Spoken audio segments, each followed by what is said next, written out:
Il y a un monde, les amis, où la France va devoir traverser l'enfer pour arriver au bout de l'Euro 2024 et espérer le remporter. Après ces phases de groupe qui ont été extrêmement décevantes, du premier au troisième match pour l'équipe de France, là pour le coup, ils peuvent hypothétiquement affronter des huitièmes de finale jusqu'à la finale, tour à tour. La Belgique, on verra ça bien sûr d'ici le dénouement de leur groupe, ici ce soir ou demain. Il y a aussi en quart de finale un potentiel match contre le Portugal, qui eux vont affronter un meilleur troisième en huitième de finale. L'Espagne ou l'Allemagne, qui devraient avoir des huitièmes de finale plutôt accessibles et s'affronter ensuite entre eux en quart de finale et donc retrouver potentiellement la France en demi-finale. Et après une finale contre l'Angleterre potentiellement, parmi les grosses équipes qu'il peut y avoir de l'autre côté du tableau. L'équipe de France va faire peut-être quelque chose de spectaculaire, on sait pas. Et là honnêtement, il ferait le meilleur parcours. Si t'arrives avec ce parcours-là, arriver au bout et gagner l'Euro, là on pourra rien dire à l'équipe de France sur son jeu catastrophique, sur Deschamps qui est très critiqué malgré ses bons résultats en général dans les grands tournois avec l'équipe de France. Mais là c'est clair que ce qu'ils ont montré en phase de poule durant les 3 matchs, c'est catastrophique. Entre le match soporifique que j'ai même pas débriefé contre les Pays-Bas, tellement c'était nul à chier offensivement et défensivement parlant, après le match contre l'Autriche qui était pareil, assez rompiche, mais globalement maîtrisé offensivement, enfin défensivement, mais après offensivement c'était vraiment au ras les pâquerettes, il a fallu un contre son camp de l'adversaire sur un centre d'Mbappé pour marquer. Et là aujourd'hui, contre la Pologne, il y a eu des occasions parce que la Pologne a été beaucoup regroupée derrière, a beaucoup défendu, a mis pas mal de coups aussi, a été en tout cas très peu dangereuse par rapport à une équipe de France qui quand même maîtrisait mais concédait quand même quelques occasions, quelquefois des ballons dangereux aussi à la Pologne. Mais globalement, l'équipe de France, dans la production du jeu, dans la tactique et simplement pour aller au bout des occasions, c'est extrêmement compliqué. Déjà de base avant ce match-là, la France était qualifiée parce qu'elle faisait automatiquement partie d'au moins les meilleurs troisièmes. C'était la seule équipe de l'histoire à passer en huitième de finale de l'Euro en n'ayant marqué aucun but, du moins de ses propres joueurs. Là, ils vont passer en huitième en n'ayant marqué aucun but dans le jeu. Parce que les occasions, ils l'ont eu, par Dembélé, par Mbappé, par Barcola, par des tirs lointains de Tchouaméni par exemple, par des frappes aussi de Théo Hernandez, etc. Il y en a eu des occasions, des coups de pied arrêtés, etc. Mais là, l'équipe de France va devoir batailler. Quand je vois par exemple Kylian Mbappé, qui marque son penalty, et tant mieux, son premier but dans son histoire avec l'Euro, etc. Très cool pour lui. Il mettait en tout cas l'équipe de France dans de bonnes situations, qui après se prend un penalty aussi légitime de Lewandowski, même si, on en reparlera juste un petit peu après, mais Kylian Mbappé, le problème c'est que tu vois, ok c'est un joueur qui fait des différences, qui a de la vitesse, qui est le leader offensif de l'équipe de France, et sans lui c'est vraiment le désert, mais tu vois, son point faible aujourd'hui, c'est son masque et le nez. Parce que tu vois, avec Lewandowski à un moment donné, il y a eu un petit contact. Il s'est plaint pendant 3-4 minutes, voire 5 minutes, sur la fin du match. Il était plus concentré du match. Mais est-ce que vous pensez vraiment que les autres équipes qui vont attendre l'équipe de France, ils vont pas profiter du fait que Mbappé, il ait son masque? Il suffit juste qu'il y ait un défenseur, sur un coup de pied arrêté, qui mette la main volontairement dans son masque. Non seulement il sera pas sanctionné tant que ça, déjà de base, mais en plus il va mettre Mbappé hors course et hors de son match. À un moment donné, Mbappé va falloir qu'il s'y fasse. Si t'as mal au nez et que dès que t'as mal au nez, tu sors de ton match et t'y penses plus, va falloir prendre des décisions. Parce qu'à côté de lui, t'as Barcola qui a fait une très belle première avec l'équipe de France, en tout cas dans un Euro, qui a fait un très bon match, qui était percutant, qui s'est donné beaucoup d'occasions, qui a fait beaucoup de différences sur le côté et qui, à mon sens, a mérité sa titularisation pour la suite du tournoi. À droite, Ousmane Dembélé. Par contre, je suis désolé. Même si c'est un joueur qui peut faire des différences, qui peut faire mal, c'est un joueur, à mon sens, je crois qu'il oublie son cerveau quand il arrive dans les 10-15 derniers mètres de l'adversaire. Le mec, il fait tout à l'envers. Quand faut centrer, il tire. Quand faut tirer, il centre. Quand faut dribbler, il dribble pas. Quand faut pas dribbler, il dribble. À un moment donné, je comprends plus, tu vois. Sans oublier que techniquement, il peut être super intéressant, mais rater des trucs extrêmement faciles. T'as l'impression que son cerveau se déconnecte toutes les 5 secondes. Mais par contre, pour courir, il est fort. Alors ok, il provoque le penalty parce que le mec de la Pologne il fait n'importe quoi, mais contre une défense plus expérimentée, Dembélé n'existe pas. Et même contre une défense comme la Pologne, il a pas fait un bon match. Donc pour moi, Dembélé, aujourd'hui, il devrait commencer à prendre sa place sur le banc. T'as des Coman, t'as d'autres solutions pour faire jouer quelqu'un d'autre à la place de Dembélé. 3 matchs pas ouf. À un moment donné, il faut se réveiller les gars. Et c'est pas un penalty provoqué qui change la donne. Pour moi, il n'a pas été bon Dembélé aujourd'hui. Même Mbappé râlait sur son positionnement parce que soit on n'arrivait pas trop à le trouver, soit il faisait pas grand chose, soit il redonnait que les ballons à l'arrière, soit quand il percutait ça menait pas grand chose. À un moment donné, Dembélé, les gars, faut y réfléchir. Tu vois.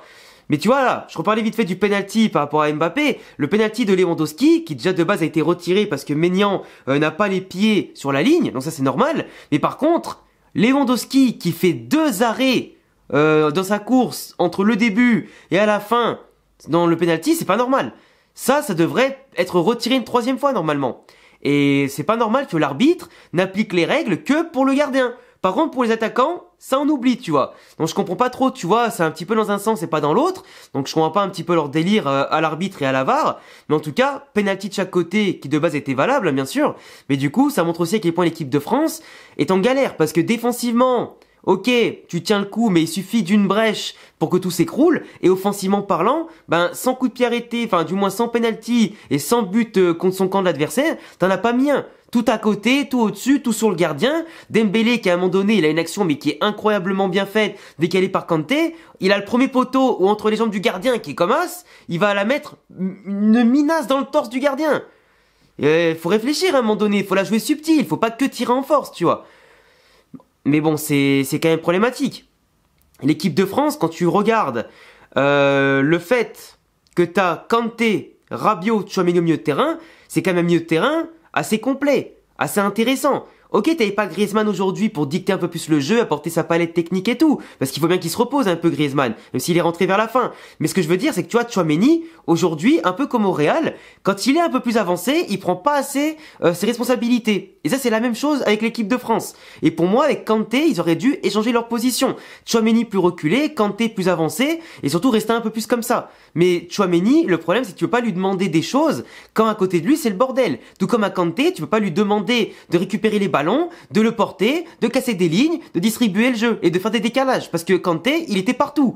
Ok, il a raté plein de contrôles, il a raté des passes simples, il a raté des gestes et tout, comme quasiment tous ses coéquipiers aujourd'hui. Mais quand tu en demandes trop à tes joueurs qui sont pas aidés défensivement, dans les placements et tactiquement, parce que les joueurs sont trop loin les uns des autres, parce que t'as des décalages qui se font, ça coulisse très mal offensivement comme défensivement, les joueurs n'arrivent pas forcément à combiner facilement, à assurer les transitions d'un côté comme de l'autre, et forcément, les joueurs doivent dépasser leurs fonctions, mais quand certains dépassent leurs fonctions au point qu'ils font des choses totalement en dehors de leur cadre et leur registre de base, tu vas pas demander à Kanté de porter la balle, de mettre une frappe des 25 mètres, tu vas pas demander à Tchouaméni, pareil, de dribbler 3 mecs et de faire une frappe de loin, etc.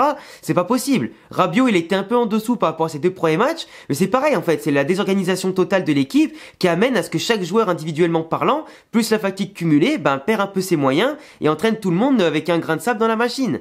Et c'est un petit peu comme ça. Après la défense, de base elle était solide la défense. Comme je disais, elle a concédé quelques occasions. Mais ce que je veux dire, c'est que la défense, si déjà devant et au milieu de terrain c'est le bordel, faut pas s'attendre à un match parfait de tous les défenseurs. Parce que tout est déréglé en fait. Et la Pologne aussi, ils ont quand même fait leur job, tu vois. Il y a eu des occasions, il y a eu des choses, il y a eu des combinaisons qui ont un petit peu fait déjouer la France, qui ont un peu mis en difficulté. Rien de fou non plus, parce que Maignan n'a pas eu à faire 40 parades dans le match. Mais ce que je veux dire, c'est que tu vois, l'équipe de France n'est pas sereine. Et contre des grosses sélections comme l'Allemagne, l'Espagne, le Portugal, l'Angleterre, etc., même si certaines sélections autres que la France n'ont aussi pas performé collectivement et individuellement, là les phases finales commencent, c'est là où les choses sérieuses commencent. Il faudrait peut-être que les cadres, autant que les jeunes qui sont appelés et d'autres commencent un peu à surperformer, parce que là c'est de la sous-performance, et à part Kanté, Rabiot quasiment depuis le début de l'Euro, c'est un peu le néant. Et Mbappé, c'est pas son penalty, ou Dembélé, son penalty provoqué aussi, qui va l'aider, tu vois.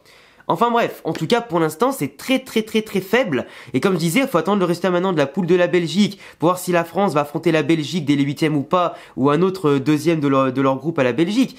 Mais c'est quand même très compliqué ce qui se passe, hein. C'est très compliqué. Et quand tu vois l'Autriche sur le papier, qui était destinée à être 3e, voire peut-être 4e de la poule, avec en plus David Alaba qui n'est pas là et d'autres joueurs blessés aussi, et finalement la compagnie de Ralf Rangnick qui arrive quand même à arriver première devant les Pays-Bas en les battant 3-2, les Pays-Bas. Là où la France a hyper galéré, l'Autriche a mis 3 buts quand même. Même si la vérité d'un match n'est pas celle d'aujourd'hui ni celle d'hier, le bilan est lourd, le bilan fait mal, L'équipe de France n'est pas plaisante à avoir joué, n'est pas spectaculaire, comme bien souvent sous Didier Deschamps, mais ce que je veux dire là, c'est qu'on s'enfonce de plus en plus. Mais il y a un moment donné où la chatte à Dédé, entre guillemets, ça marche plus, que ce soit derrière comme devant. Et à voir maintenant ce qui va se passer dès les 8e de finale, et en tout cas, maintenant ce qui attend la France, c'est le parcours du combattant. Et à vrai, j'ai envie de te dire, quoi de mieux pour hausser son niveau, quoi de mieux pour atteindre les sommets en repoussant ses limites et pour réveiller tout le monde. Parce que là, l'erreur est interdite et aussi parce que là maintenant, les grands joueurs devront se montrer dans les grands matchs. Parce que là, en face, ça fera pas de cadeau. Enfin bref, sinon je pense pas que j'ai oublié grand chose dans ce match-là, parce qu'il s'est pas passé finalement grand chose, hein. C'est pour moi, la France a vraiment dominé contre la Pologne, mais a raté trop d'occasions. Et tu peux pas te permettre de rater autant d'occasions quand après t'as pas autant de certitude que d'autres équipes, tu vois. Ni en général pour toi-même, quoi. Enfin bref, n'hésitez pas à me dire ce que vous en pensez, les flops, les tops de ce match-là. Et puis globalement, comment vous voyez le parcours de l'équipe de France jusqu'à la finale. Est-ce que vous en pensez déjà d'avance? Abonnez-vous, cochez la cloche, le petit pouce bleu, tous les réseaux en description et à bientôt les refs pour prochaine vidéo. Ciao!